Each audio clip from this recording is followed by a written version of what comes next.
Today's talk is called The Power of Meekness.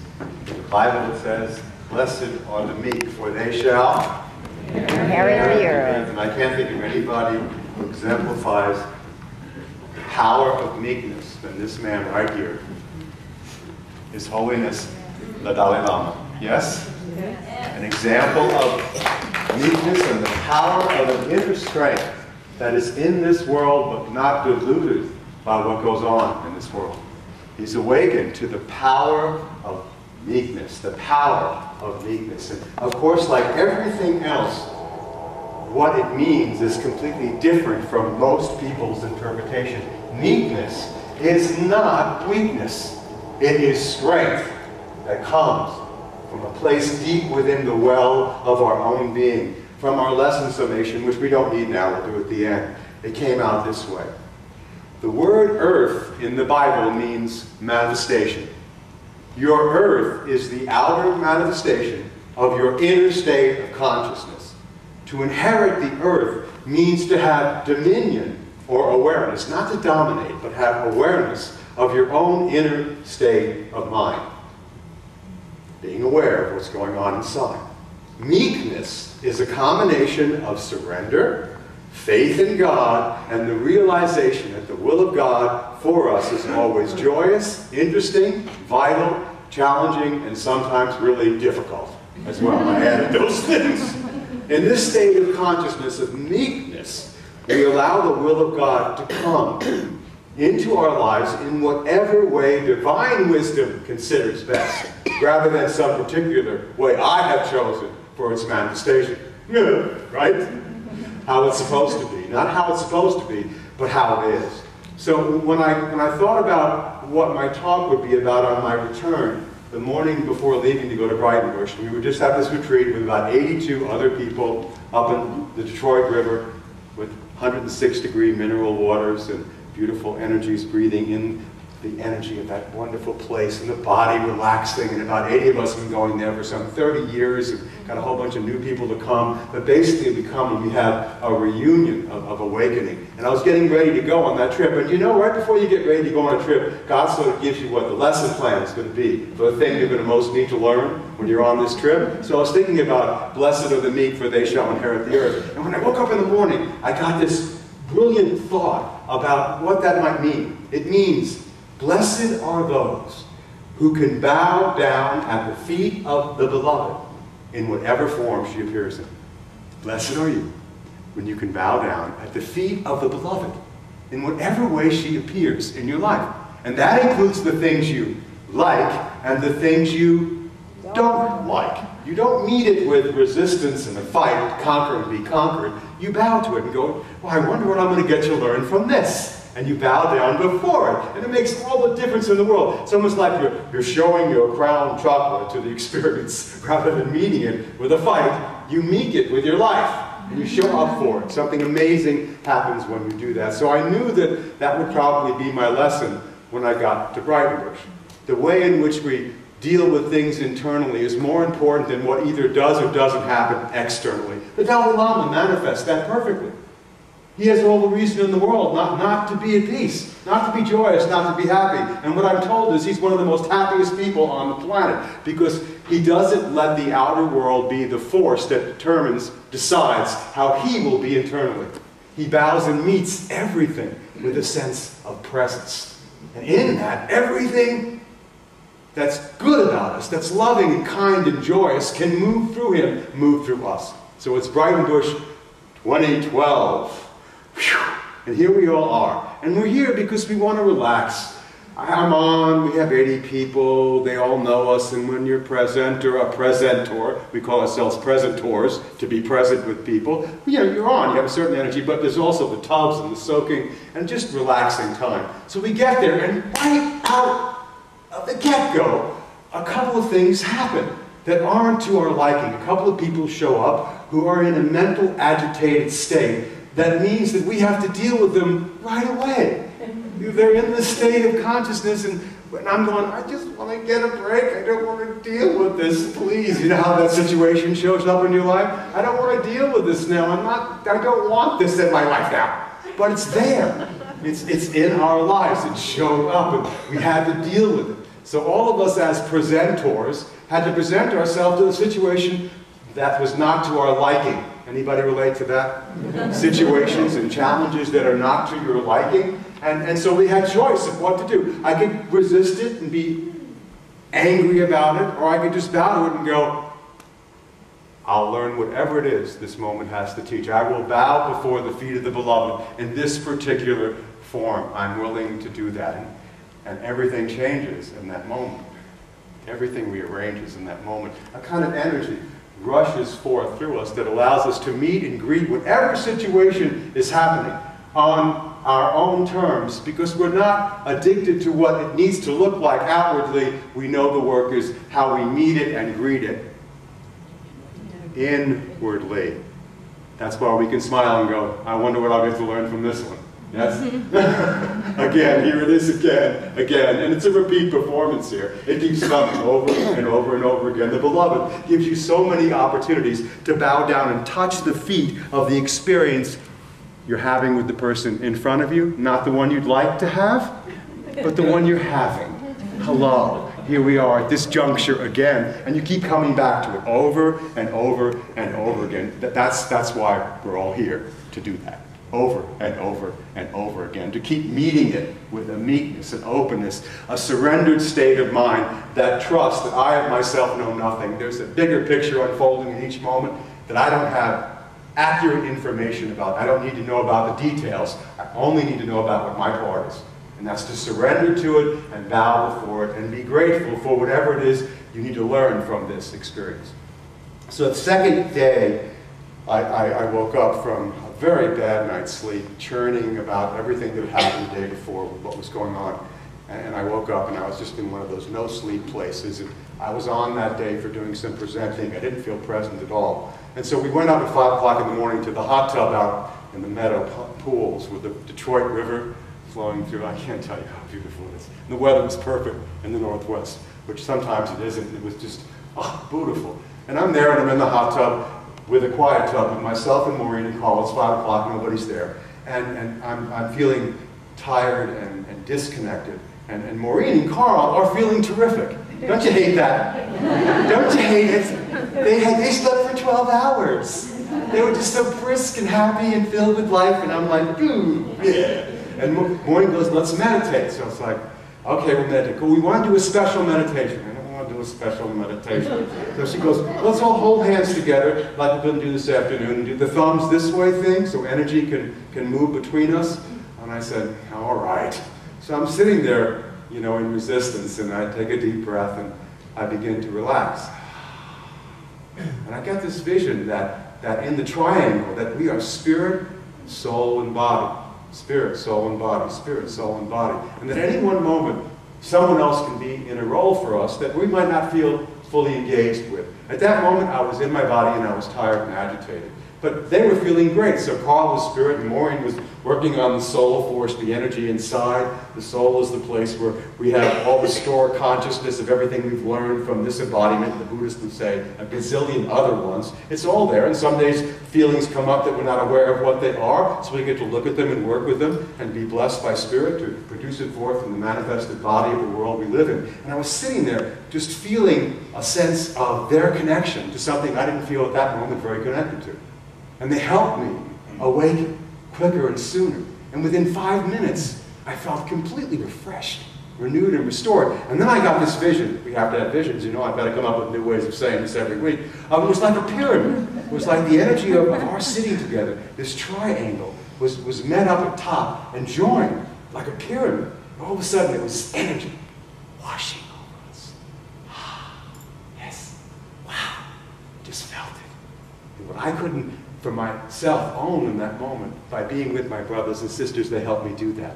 And that's why we're here.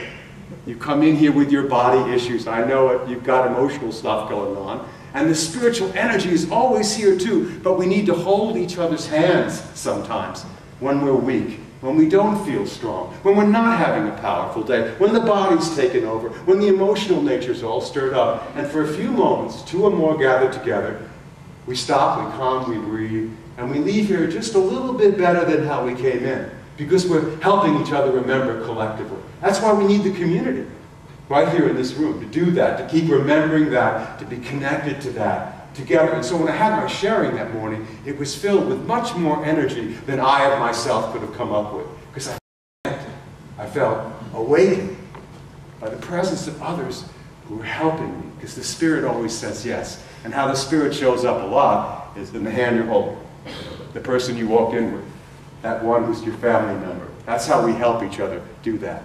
It was an amazing kind of washing over me. So we have the manifested earth, which is the thing on the outside, and we have this thing on the inside, which the Bible calls heaven. That's my internal state of consciousness. And we are here to bring forth heaven on earth. And when we are awakened, spirit, soul, and body, to who we truly are, literally the earth begins to change right before our eyes. The Bible in its language says it this way: all the earth shall be filled with the glory of the Lord. The glory of the awakened consciousness. When you are in the glory of the Lord, no story in the world can get you. And in that moment, the earth becomes blessed by your awareness. Not necessarily because it changes, but you change how you see it. It's seen differently through you. His soul, your soul, shall be at ease. Ease. And his seed, your thoughts, become prayers. And in that moment, ye shall inherit the earth. The Lord reigneth, let the earth rejoice. You see what we're here for? Not to so much change conditions and circumstances, but to change our perception of those conditions and circumstances. In that moment, the world changes. Blessed are you who bow before the feet of whatever is appearing in your life. Ask for help, trust, surrender to a greater will, and allow it to move forth through you to bring the reign of heaven right here now on earth, here, right where we are, wherever we are, God is. There was a wonderful person who was at the retreat, and we've known her for some 35 years. She used to go to school with my daughter, Maura, who's turning 43. Oh, Lord. Tell me how that happened. Anyway, she was there at this retreat. She's been coming into it a whole lot. And when she came to the retreat, she's about 43 years old, 42 years old. Her earth had been turned upside down. She'd been thrown off, kilter. A hurricane came through, a tornado in the form of her dad, her most bestest friend on the planet, dying of cancer. And she was there in the turmoil of that. And a part of her didn't even want to come to the retreat. She felt, I'm too shaky to come and be with other people right now.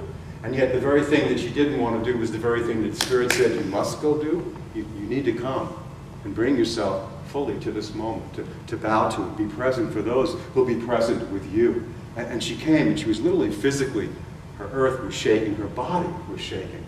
And I watched her open up her heart. I watched spirit, soul, and body, her body in particular, through the healing that happens whenever two or more gather together. I watched her relax into the present moment.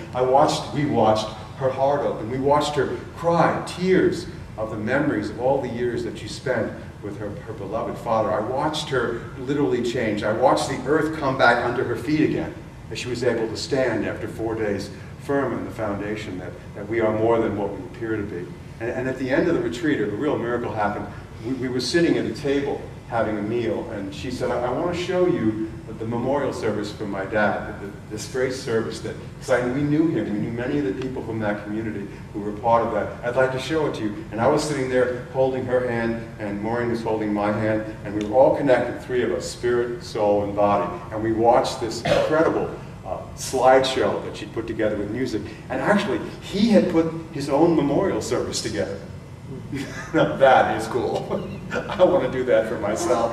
He had a year to prepare his own memorial service. I mean, this is good. He picked the music out. He picked the poetry he wanted to be read. He picked the people who he wanted to read those things. I mean, that's consciousness. And he had a blog where his wonderful wife of 50 years, they were childhood sweethearts, was writing about her releasing of this man's life to spirit. What an incredible way to go. What a conscious way to live and a conscious way to say goodbye. And we sat there with her, and something just happened. All of a sudden, we weren't just us, three of us, sitting there anymore. We were the one.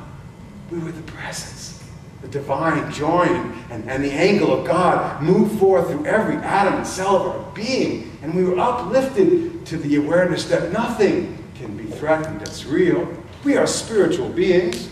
We go on forever, and the love that we share with the beloved people around us is forever and never dies. And I know when I said goodbye to her, when she went down the mountaintop of that awareness, I know when she left and went down below, she took that awareness with her. With the next thing you get to bow in front of, the person cutting you off in traffic, the broken window, the car that won't start, the dog who has problems with her tummy.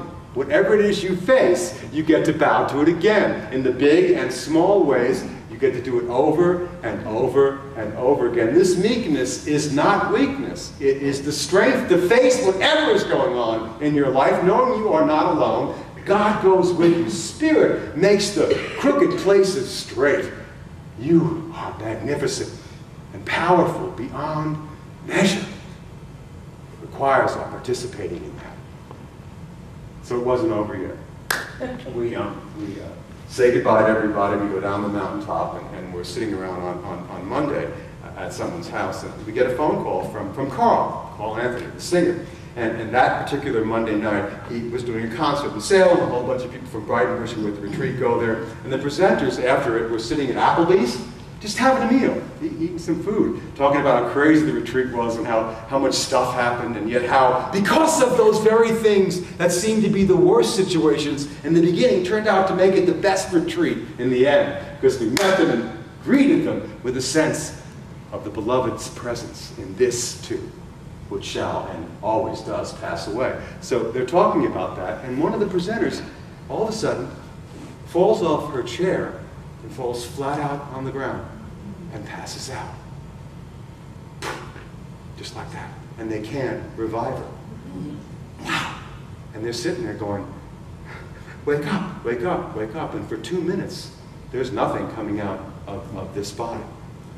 I don't want to bow before this. This is too big. This is too large. But the truth is, the body at any one moment can change. It's subject to change without notice. No one here knows. We don't know. And so they were sitting there with this too? What a weekend this has been. Lazarus, come forth. They called the EMTs. They came and took her to the hospital. It turned out that she had low potassium and salt in her body, that when you soak a lot in mineral tubs, particularly for hours and hours in a row, what's that? And she was dehydrated. And she was dehydrated. She'd not taken, I tell people when they come to the retreat, be sure and take every meal. I know we don't like to do this because of hypertension, but take a ton of salt, more than you would do it, because you need the salt of the earth to help you stay awake. Different talk.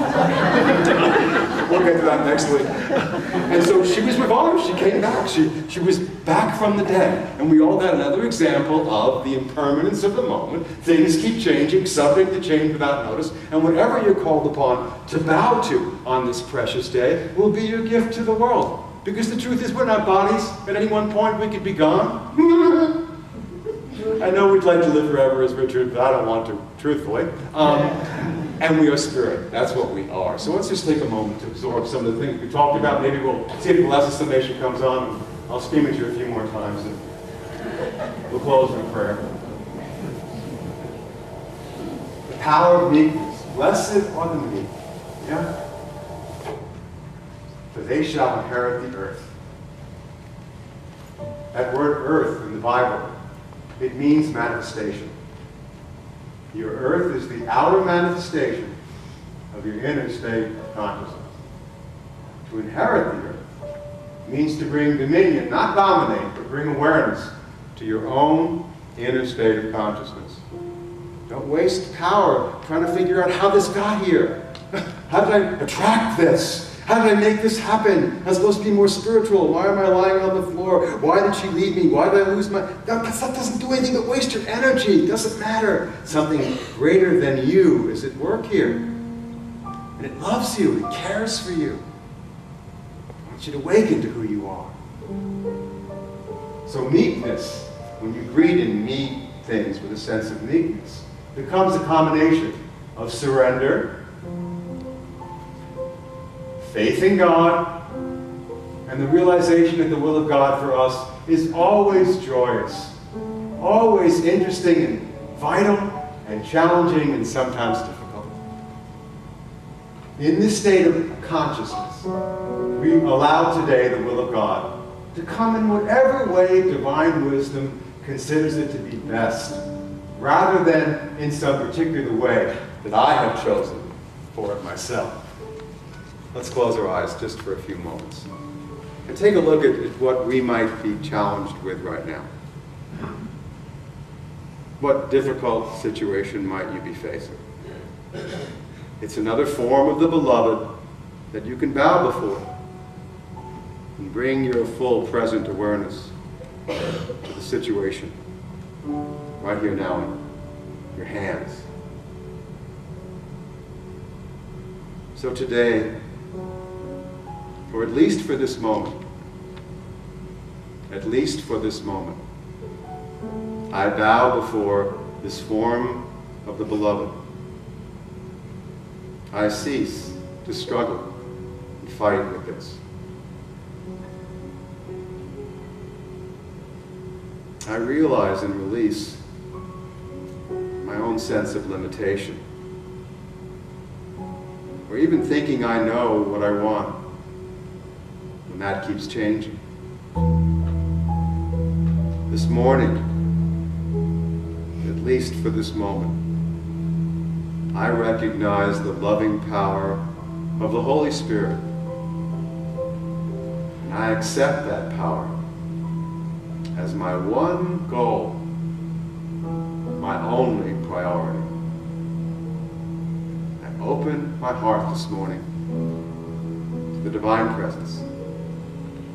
Each time that I do, I inherit the earth. And for collecting on that inheritance of my divine nature today, through how I live and move and have my being, I am so grateful. Be gentle and kind and loving to yourself today. For the great gift of these teachings and our teachers, and for the sweet gift of the meekness that allows us to meet each situation with the full presence of the beloved. We are grateful. And we bow and give thanks. Namaste.